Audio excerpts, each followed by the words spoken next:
Your boy Jaystar back again with another video for you. We're going over the top 5 running backs for the week 1 slate, man. So happy that we here, man. Already here with the week 1, but let's get right into it with my top 5 running backs today. So at number one, I mean not number one, at number 5, we have. Let's get to it. Let's get to it. Where are we at? Dobbins. Number 5, we have Dobbins, man. We know with the injury and everything, but it looks like he probably will be available, reading this, right here, the news update and things like that. It's picking up speed, progressive and everything like that. I know they did pick up Kenyon Drake, but I do feel that Dobbins will be ready to go. I mean, he said it like a month ago that he will be ready week 1. And I feel like he's going to do everything that he can to get back, there healthy. But we will know, more by the end of the week and things like that about his health and for sure. But if he's ready to go, I mean, I gotta go with Dobbins, man. With the Jets being one of the what I would say number 1 team in fantasy, giving up to running backs last season. I mean, they do have a running quarterback that is going to be running the ball too as well, so he will take up some of the carries. But I do feel like the goal line carries, probably will be Dobbins rushing the ball in. So I do feel like number 5, running back for the slate, for this week, Dobbins definitely has to be, one of the best picks of the slate too as well, and also a cheaper option too than, more of the higher running backs that I have in my top 5 here. But definitely great quarterback. I mean, running back to have, my bad. Running back to have, for this week 1 slate here. Cause definitely see around 20, 15 to 20 fantasy points or more if the touches is higher than what, I believe it will be for his week 1, especially since he's coming back from an injury and everything like that. But if he can get around, 10 to 15 touches, definitely viable for a 20 fantasy or plus point, option here to have on the slate, But that's the number 5. Let's get on to the number 4 of the week, week 1. And I know a lot of people are not going to want to have him, but I got Miles Sanders, man. It's just, I mean, probably will be a very low owned running back option here. We do know he's coming back from hamstring or whatever that happened 2 weeks ago. I feel like he will be ready for week 1. I feel like he has a lot to prove, being that didn't have the greatest fantasy last season. But I mean, we do know he is capable of these 2019 point fantasy games and stuff like that. They did start running the ball more later in the season and stuff like that. Started getting him more to 18 and 20 touches, stuff like that. 16 right here. I know he did not score a touchdown last season, as you see up here. Did not get over 1,000 yards and things like that. But it's weird because it's like this team was the number 1 leading rushing team, but it's all because of their quarterback. But I do feel like Miles Sanders having a lot to prove coming back, like with a better, offensive, team that's probably going to get to the goal line a lot of times, being that they have so many weapons, for Jalen Hurts as well as Jalen Hurts. So, and going against a top, 5 team that gave up to the Russian, defense and stuff like that, I feel like Miles Sanders could easily get a 20 points, and I mean, cost doesn't really cost you anything really. 5,400 starting back with a great offensive team that's going to get to the goal line maybe 4 to 3 times in the game. And I just don't see how, I mean, he did it last year. I know didn't get rushing touchdowns, but I really see him getting in the end zone at least 1 time in this game, and could possibly get you to 19 to 20 fantasy points. So that's my number 4 option there. At number 3 though, for this week, I have, scroll up a little bit, we have Joe Mixon here. Joe Mixon, man, I mean, I do feel like he's going to be more in the high 20s. I really feel like they're going to balance this out a little more, and get him the ball more. Like right here, first game, like 29, there's 20s, there's 18 is good too. But if he can get these receiving, if he can be more of a receiving threat for them, if he can get to the 6 and stuff like that, targets a game to 5, 4 is good too. But definitely, we can combo, 20 to 18 touches with at least about 5 to 6 touches in the receiving, and get you about 59 yards or 58 yards, come on now. Like, he could kill, like, this season. But definitely, I mean, playing Pittsburgh I believe was the number 1 team in rushing yards given up last year. But definitely one of the top 10s in giving up to running backs last season and stuff like that. So with the fantasy, and I definitely believe that they're going to lean on Mixon a lot more this season. as well as, of course, they're going to pass the ball. But I mean, since Burrow is coming back from an injury, I really feel like in this game they're going to run the ball probably heavy, as well as do the play option, pass off, off of him, faking the run and then throwing, off of him and stuff like that to Chase and Higgins and also Boyd, as well as the tight end. I believe they have Hurst now as their tight end, but you got to run the ball here.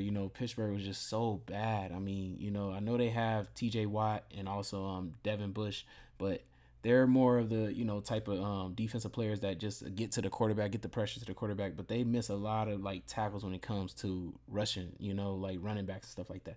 And I just cannot see how Mixon doesn't have a big game. I mean, last season I think it's this game right here. Yeah, 35 fantasy points.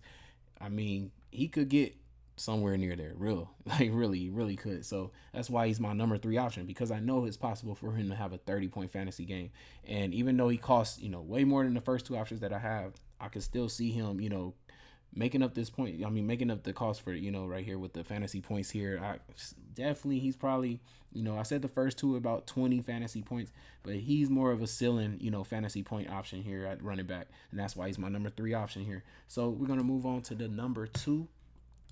My number 2 option here for this week is Austin Ekeler, playing in one of the best games like of the slate. Period. Also a late running back option to have on the slate since their game starts at 1:30. But killed the Raiders both times last year. The Raiders are one of the worst teams, I believe, top 5 in fantasy points. 2 running backs, and he just does it all. Like runs the ball a little, pass catches, a lot more than most, running backs and stuff like that. So being that, he is an option in the passing game for Herbert, I feel like that's what makes him so viable. Like you definitely want to have him like playing, any type of game where it's gonna be fast paced. Defense is not really good against the running back. He's always gonna be option. Also, he's a goal line, threat, big goal line threat. Had about 20 touchdowns last season, and that's just in the total season. No playoffs added to that. Just that's crazy. Like did an amazing job last season. I know he wants to be, not used so much in the run as much, because he cares about his health. So probably will go back to about 11 to 15, like that. I think about the rushing attempts, but we know his receiving option, if he does even drop, for the rushing game, I feel like his receiving options would probably go up higher, like probably will be more in the 7s and stuff like that. But both times, as you see against the Raiders, I mean, 32.5 fantasy points, and in the last game of the season, 28.9 fantasy points. Like I said, maybe the attempts, in the rushing goes down. Maybe he's more in the 12s and stuff like that. But even in a 12, touch, game for him, I still could see him being viable and making up even the 8,200 that he costs, for fantasy points, and get you 25 to still 30 possible fantasy points in a fast-paced game that I believe this is going to be, in a high-scoring game too as well. So that's why he is my number 2 running back on this slate. But let's get into the number 1 running back on this slate. And I know you already got to know. Come on, y'all. Jonathan Taylor.